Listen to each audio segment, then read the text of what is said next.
Nandito na po kami sa Land of Civilization.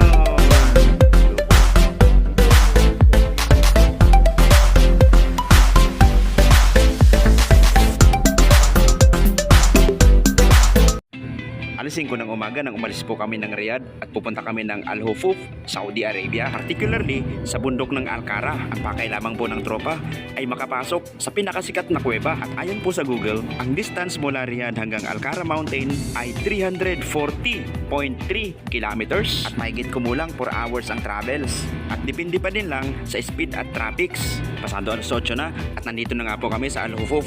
Napakarami din po ng mga puno dito. Mukhang timing nga lang at presko ang lugar na to.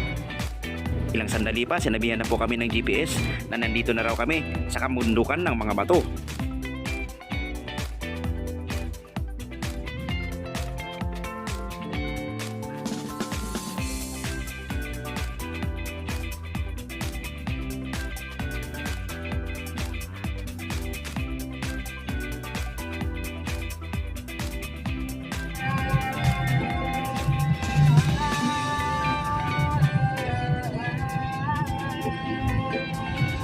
Kalalaki yung bato na pag yan gumulong.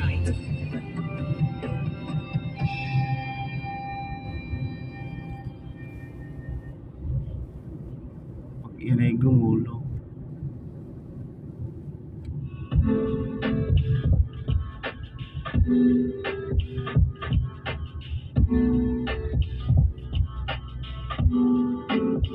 Diba ang bundok ni Judas? Land of Civilization. Take the next right, then you will arrive at your destination. Matataas na kabundukan. Sa kuweba ni Judas. Head south, then turn right. Ano ba?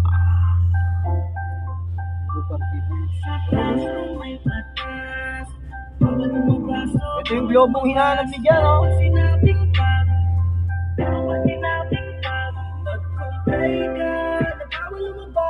Bawal lumabas.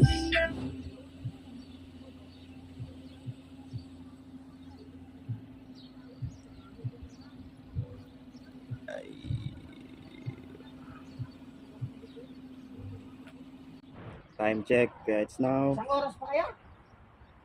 8:45 Akala namin nakakita kayo. AM. Dito na kami sa Al-Hassa, Nakapag-prito, sa kabundukang bato.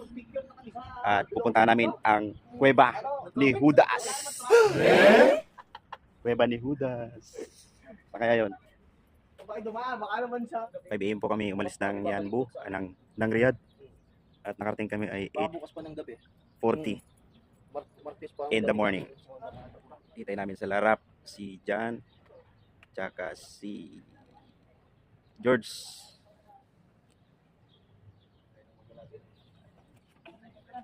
Nauna kami nila Kenneth at Pogi.